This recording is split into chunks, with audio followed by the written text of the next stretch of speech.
Bonjour à tous, bienvenue dans cette nouvelle vidéo, j'espère que vous allez bien. Aujourd'hui, je vous partage le meurtre de Kelly Dwyer. C'est un type d'affaire que je n'ai pas l'habitude de traiter, vous allez comprendre pourquoi. Nous ne sommes pas sur un meurtre intentionnel. Dans cette vidéo, on va parler de rencontres en ligne, de relations libres et de relations sexuelles dangereuses.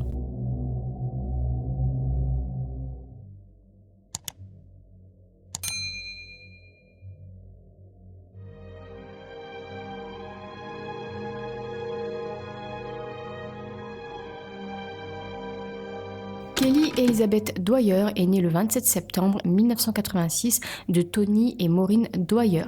Elle a grandi à Chicago. Je n'ai pas trop d'infos sur son enfance. Je sais que ses parents ont divorcé en 2002 lorsqu'elle avait 16 ans. L'année suivante, à 17 ans, elle a obtenu son diplôme d'études secondaires et après l'obtention de son diplôme, Kelly était un peu perdue, elle ne savait pas quoi faire, vous savez, comme beaucoup d'étudiants. Ce fut vraiment pour elle une période un peu d'exploration. Elle s'est cherchée alors pendant plusieurs années. Puis en 2008, à l'âge de 21-22 ans, elle a décidé de déménager pour découvrir d'autres environnements. Elle s'est installée dans la ville de Milwaukee, dans le Wisconsin. C'est la ville la plus peuplée du Wisconsin. Elle compte plus de 560 000 habitants. Et Kelly s'y plaisait bien, elle aimait bien l'ambiance de la ville. On peut dire qu'elle a vraiment trouvé sa place là-bas. Elle a trouvé un travail en tant que vendeuse chez Lululemon. C'est une entreprise qui fabrique et vend des vêtements de sport. Et elle aimait beaucoup ce travail. Elle est vite devenue proche aussi de ses collègues. Ils sont rapidement devenus amis et ils se voyaient même en dehors du cadre du travail. En parallèle de son travail de vendeuse, Kelly travaillait également à temps partiel comme nounou et elle donnait aussi des cours de yoga. Donc les petits jobs qu'elle faisait comme ça en parallèle lui permettaient d'arrondir ses fins de mois, mais aussi de maintenir un certain style de vie, de sortir, de se faire plaisir, etc. Nous sommes maintenant rendus en septembre 2013, un mois avant le drame. Tony a rendu visite à sa fille. C'est là qu'il a vu qu'elle était enfin épanouie, que ce soit professionnellement et personnellement. Elle a même raconté à son père avoir un petit ami, donc à ce moment-là, on peut dire que tout lui sourit. Son petit ami s'appelle Chris Zocco, il a 38 ans, c'est un responsable informatique et il se fréquente depuis maintenant 1 an. Pour vous faire un peu son portrait, c'est quelqu'un qui est décrit comme intelligent, il aime le sport et il aime s'amuser, donc c'est des points communs qu'il partage avec Kelly. Il joue notamment au golf, il pratique le golf depuis son enfance. Il est titulaire d'un diplôme en commerce international et après l'obtention de son diplôme, il a travaillé un temps pour les Yankees. Il a été embauché dans leur équipe informatique. Ensuite, il a quitté New York à la recherche de nouvelles opportunités. C'est là qu'il s'est rendu à Milwaukee en 2009. Et c'est là qu'il a obtenu ce poste en tant que responsable informatique. Donc voilà pour son portrait. Il partage beaucoup de points communs avec Kelly, notamment le fait de s'amuser, de sortir en soirée, et tous les deux fumaient également de l'herbe. D'ailleurs, leur rencontre a été un peu particulière. Ils se sont rencontrés par l'intermédiaire de leur revendeur d'herbe. C'est lui qui les a présentés.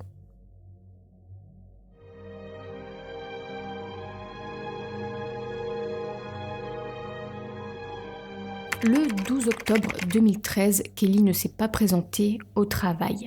Ses collègues ont essayé de l'appeler, mais elle tombait directement sur sa messagerie vocale. Ils ont alors décidé de regarder un peu ses réseaux sociaux, car Kelly partageait beaucoup sa vie, ses mouvements, ses activités sur les réseaux, mais là, elle n'avait rien partagé. C'est là qu'ils ont signalé sa disparition. Ça peut paraître assez rapide, mais elle était vraiment proche de ses collègues. Ils savaient alors s'il y avait quelque chose d'inhabituel, si quelque chose n'allait pas.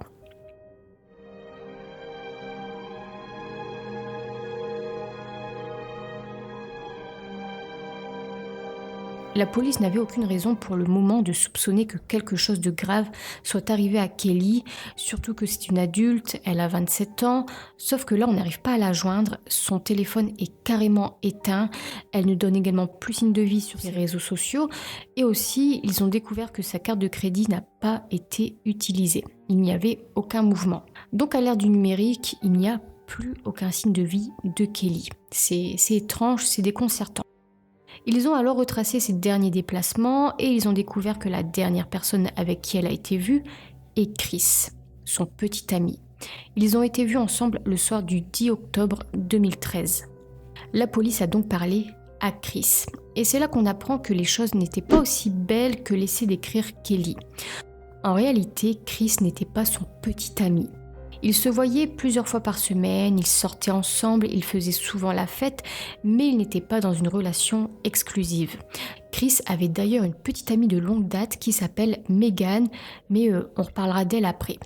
De son côté, Kelly sortait également avec d'autres hommes, elle était même active sur plusieurs sites de rencontres. Donc ils se considéraient comme des amis et se voyaient de temps à autre pour passer, du bon temps ensemble.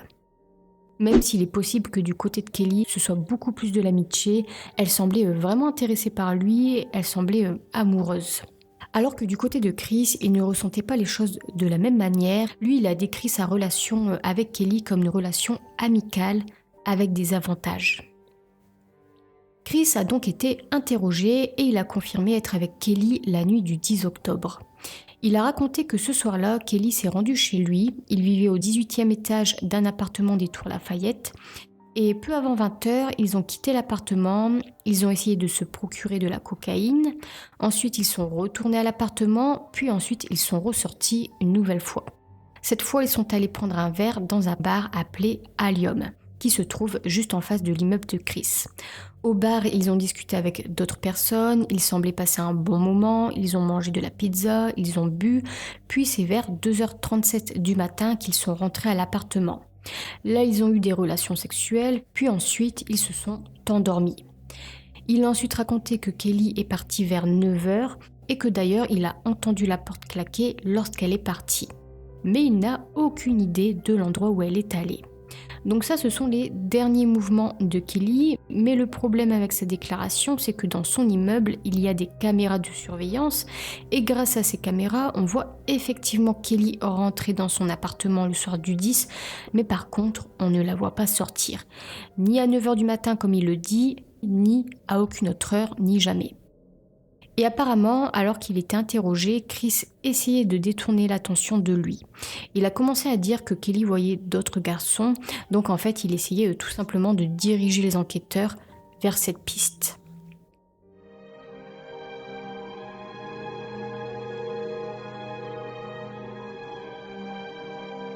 Suite à l'entretien avec Chris, la police a commencé à le soupçonner. Ils ont alors obtenu un mandat de perquisition pour fouiller son appartement. Ils ont trouvé pas mal de choses intéressantes. Tout d'abord, ils ont trouvé une multitude de drogues, de la cocaïne, de la marijuana, de l'hydrocodone et de l'oxycodone. L'hydrocodone et l'oxycodone sont des opioïdes, des analgésiques. Ils ont ensuite trouvé des disques durs qu'ils ont analysés et dans ces disques durs contenaient un certain nombre de vidéos pédopornographiques de la pornographie juvénile. Ensuite, ils ont fouillé son téléphone et ils ont trouvé des images et des vidéos troublantes de Kelly. Sur ces vidéos, Chris et elle étaient en plein ébat et elle semblait en détresse. Elle avait les yeux bandés et elle ne semblait ne plus pouvoir respirer. Il était littéralement en train de l'étouffer. Une de ces vidéos a été prise 3 semaines seulement avant sa disparition. Et sur certaines photos, Kelly semble même inconsciente. En fait, il s'est donné aux pratiques BDSM et dans ce cas-ci, on parle d'asphyxie érotique. Le but est de priver son partenaire ou soi-même d'oxygène pour en tirer du plaisir. C'est une pratique très dangereuse si pas contrôlée. D'ailleurs, les amis de Kelly ont déclaré qu'elle avait des ecchymoses sur ses poignets et son cou. Ils en ont parlé à Kelly et elle en riait. Apparemment, ces ecchymoses et ces bleus devaient être dus à ses relations BDSM. Ensuite, toujours durant la fouille, d'autres choses troublantes ont également été trouvées, notamment dans la salle de bain. Sur la barre de douche restaient uniquement les crochets. Et il y avait des morceaux, des fragments du rideau de douche accrochés à ces crochets. Donc il semblerait que le rideau de douche ait été arraché. Suite à cette découverte, les enquêteurs ont fait appel à Molly. C'est une chienne qui renifle l'odeur de restes humains.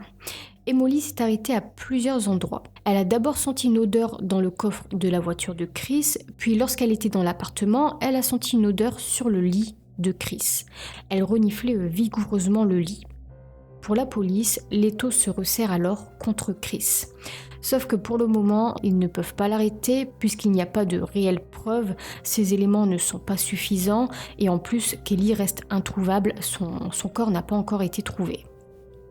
Ils ne peuvent donc pas l'arrêter pour la disparition de Kelly, mais par contre, ils l'ont arrêté pour les drogues retrouvées chez lui ainsi que pour la pédopornographie. Nous allons maintenant reparler de la petite amie de Chris, la petite amie officielle qui s'appelle Megan Pollock. Elle a été interrogée et elle a raconté qu'ils étaient ensemble depuis plus de 3 ans, que c'était une relation sérieuse, qu'ils parlaient même de mariage. Elle n'avait pas connaissance de l'existence de Kelly et vice-versa, Kelly n'avait pas connaissance non plus de l'existence de Megan. Les enquêteurs sont donc allés la voir, ils l'ont interrogée, ils lui ont montré plusieurs photos de l'appartement de Chris et elle devait alors dire si elle voyait des choses inhabituelles dans son appartement, s'il y avait des choses qui manquaient, qui avaient bougé, qui étaient différentes. Et elle a remarqué effectivement qu'il manquait plusieurs choses dans l'appartement. Tout d'abord, elle a remarqué qu'il manquait le rideau de douche, il manquait également un petit tapis ainsi que des serviettes. Concernant les crochets du rideau de douche, certains étaient un peu pliés puisqu'on pense que le rideau a été arraché. Il y avait également donc des morceaux du rideau qui restaient et elle a confirmé que effectivement ce n'était pas du tout comme ça lors de sa dernière visite. Megan a ensuite remarqué qu'il manquait un grand sac de golf. Ce sac était posé devant la télévision et il était là depuis des semaines et il devait l'enjamber pour accéder aux toilettes. Donc c'est pour ça qu'elle a tout de suite remarqué la disparition de ce fameux sac. Ce sac est donc un sac de golf, il est très grand et un corps peut rentrer dedans. Pour vous parler maintenant à nouveau des caméras de surveillance, il n'y en a pas partout dans l'immeuble. Par exemple, dans l'ascenseur, il n'y en a pas. Les enquêteurs ont forcément regardé toutes les caméras. Ils cherchaient notamment des images de Chris sortant de l'appartement avec ce fameux sac de golf, sauf qu'ils n'ont trouvé aucune image de la sorte.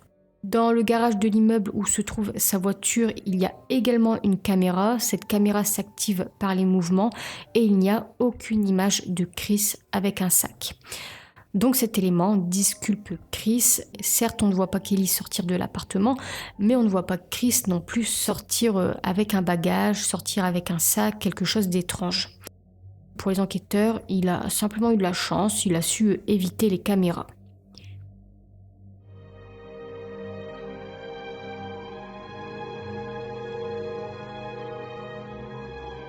Durant les mois suivants, les enquêteurs ont reconstitué tous les mouvements de Chris du jour de la disparition de Kelly et les jours suivants. Il a fallu des mois de travail. Et voici ce qu'ils ont trouvé. Voici la reconstitution des faits. Tout d'abord, le lendemain du drame, le 11 octobre à 10h06, on voit Chris quittant son appartement. Étrangement, 2 minutes plus tard, à 10h08, le téléphone de Kelly s'éteint.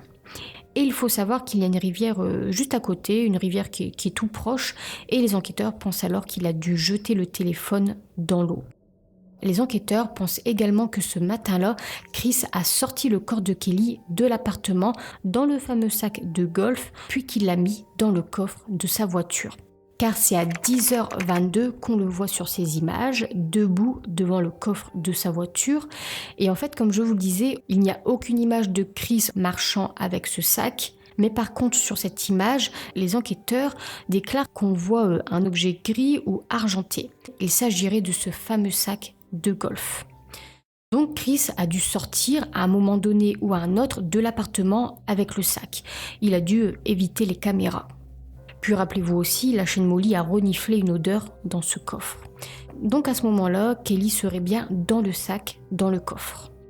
Au cours des 8 heures suivantes, cette caméra montre Chris aller et venir plusieurs fois chargeant des objets divers dans sa voiture avant de partir finalement à 18h16. Il a raconté qu'à cette heure-là, il est parti chez sa mère déposer des équipements de sport. Sa mère a confirmé ses dires. Mais pour les enquêteurs, c'est étrange car toujours le 11 octobre au soir, Chris et Megan devaient dîner ensemble. Il était convenu qu'ils se voient pour 19h30, sauf que Chris est arrivé avec plus d'une heure de retard. Il est arrivé à 20h45.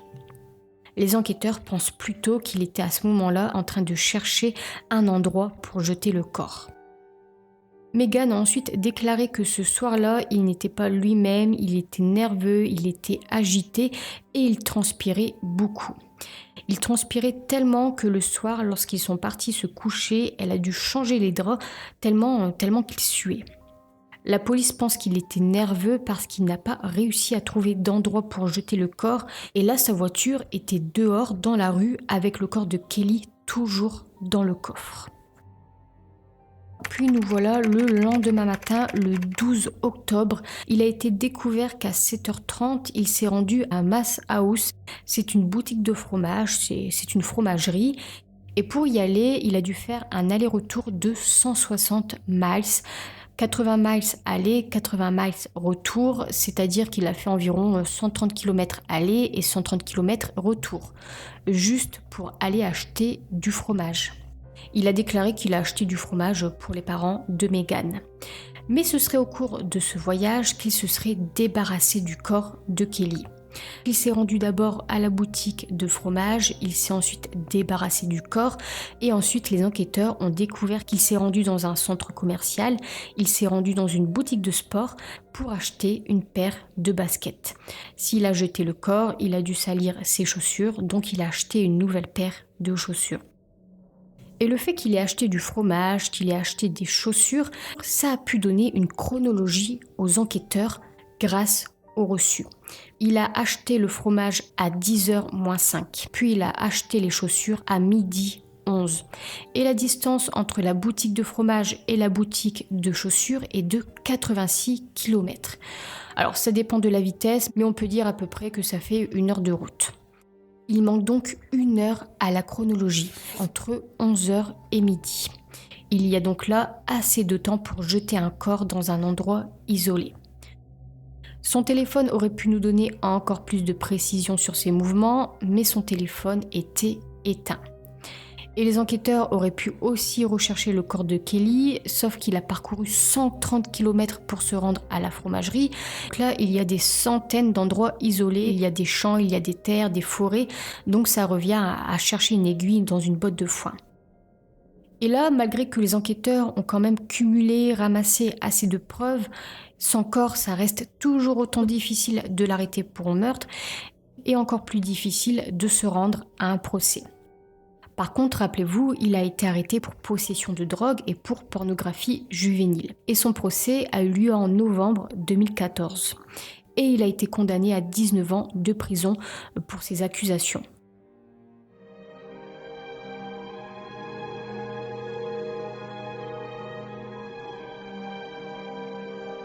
Puis c'est le 1er mai 2015 que la découverte tant attendue a lieu. Les restes de Kelly sont retrouvés. Ils sont retrouvés à environ 70 km à l'ouest de Milwaukee, donc à proximité de l'endroit où Chris a acheté ses chaussures. C'est un homme qui se promenait qui a fait la macabre découverte. Alors malheureusement, on ne connaît pas le mode de décès, il ne reste que des ossements et ils ne peuvent rien nous dire. Et sur les lieux, aucun tissu, aucun vêtement, aucun rideau de douche n'a été trouvé, ni de sac de golf. Par contre, la position de son squelette a montré qu'elle était contorsionnée. C'est la preuve qu'elle était bien enfermée, enfoncée dans quelque chose comme un sac. 5 ans après la disparition de Kelly Dwyer, Chris Zocco a été arrêté pour son meurtre. Il a été arrêté pour meurtre avec imprudence, pour dissimulation d'un cadavre et pour étranglement.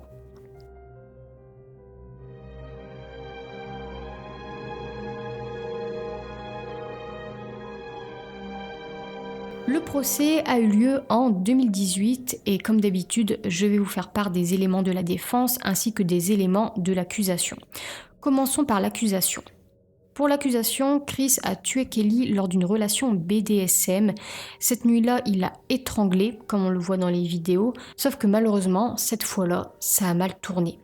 L'accusation a déclaré qu'il aimait emmener les femmes au bord de la mort jusqu'à l'inconscience pour sa propre satisfaction sexuelle. Ensuite, des anciennes relations de Chris sont venues témoigner et on apprend alors que Chris a ce comportement depuis le lycée. 5 femmes ont déclaré qu'il était agressif sexuellement et qu'il les mettait mal à l'aise. Une femme a même dit avoir pris une ordonnance restrictive contre lui après avoir rompu en 2005. Une autre femme a raconté qu'elle a été agressée sexuellement par Chris. Alors initialement, elle était consentante pour avoir des relations sexuelles BDSM avec lui, elle acceptait les jeux de rôle, elle a aussi accepté que Chris enregistre leurs actes, sauf qu'elle a raconté que Chris a enfreint les règles qu'ils avaient établies pour ce genre de pratique, c'est-à-dire que pour sa sécurité, elle devait faire une tape sur le lit lorsqu'il devait arrêter. Au début, Chris le faisait, sauf qu'au fil du temps, il a commencé à ignorer ces fameuses tapes. Elle a ensuite raconté qu'une autre fois, il l'a maintenue au sol puis il l'a violée alors que ses enfants dormaient juste à côté dans une autre chambre. Elle n'a donc pas crié car ses enfants étaient à côté, mais elle lui a bien stipulé, elle lui a bien signalé d'arrêter, ce qu'il n'a pas fait, et ça c'était la dernière fois qu'elle le voyait. Donc ça, c'est des témoignages qui sont extrêmement importants. C'est la preuve qu'il pratiquait ce genre de pratiques sexuelles avec d'autres femmes, qu'il était agressif sexuellement, qu'il faisait des jeux de rôle mais qu'il ne savait pas s'arrêter. C'est la preuve donc que Kelly a été tué de cette façon. Il l'a étranglé jusqu'à la mort. Concernant maintenant la défense a maintenu que Chris n'a pas tué Kelly et que d'ailleurs il n'y a aucune preuve ADN pour l'accuser. La défense a déclaré que Kelly est partie à 9h ce matin-là, qu'elle était bien vivante lorsqu'elle a laissé Chris, et c'est là qu'ils ont fait part de la possibilité que ce soit l'un des hommes qu'elle voyait via les différents sites de rencontres qui a pu la tuer. La défense a ensuite déclaré que Kelly était consentante à ce genre de pratique. Concernant maintenant les vidéos de surveillance, la défense déclare que ces vidéos ne montrent et ne prouvent absolument rien. On ne voit pas Chris de manière suspecte, on ne le voit pas avec un sac de golf à la main. Et si on ne voit pas Kelly sur les vidéos en train de sortir de l'appartement, c'est aussi parce que toutes les vidéos n'ont pas été conservées, ou bien, comme je vous le disais aussi, certains endroits ne disposaient pas non plus de caméras. Et enfin, la défense a fait témoigner un témoin qui aurait vu Kelly après sa disparition. Alors ce témoin n'est pas vraiment fiable, il a dû confondre avec une autre personne. En plus de ça, c'est le seul qui aurait vu Kelly, mais pour la défense, voilà, ils n'ont pas hésité à le faire témoigner. Après 9 jours de procès, le 5 décembre 2018, Chris Zocco a été reconnu coupable d'avoir causé par imprudence la mort de Kelly Dwyer. Il a été condamné à 31 ans de prison. Et à cela s'ajoutent également les 19 ans de prison de son précédent jugement.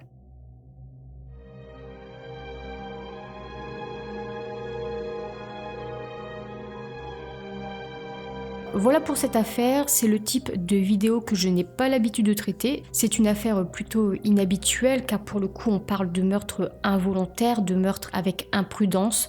On parle d'imprudence mais il est coupable, surtout après toute la mise en scène qu'il a faite pour dissimuler le corps.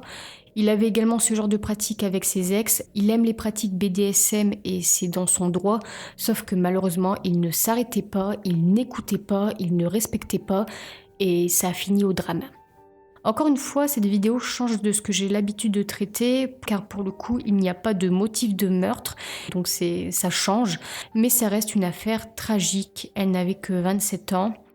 Chris Zocco pourra sortir en 2065, il aura 90 ans. Il a fait appel de sa condamnation pour pédopornographie. Pour la drogue, il avoue, mais par contre pour la pédopornographie, ça, il avoue pas, donc il a fait appel. Et il est possible aussi qu'il fasse appel ou qu'il a déjà fait appel de sa condamnation pour ce procès pour meurtre. Merci d'avoir suivi cette affaire, j'attends vos retours comme d'habitude en commentaire, portez-vous bien et je vous dis à la fois prochaine pour une nouvelle vidéo.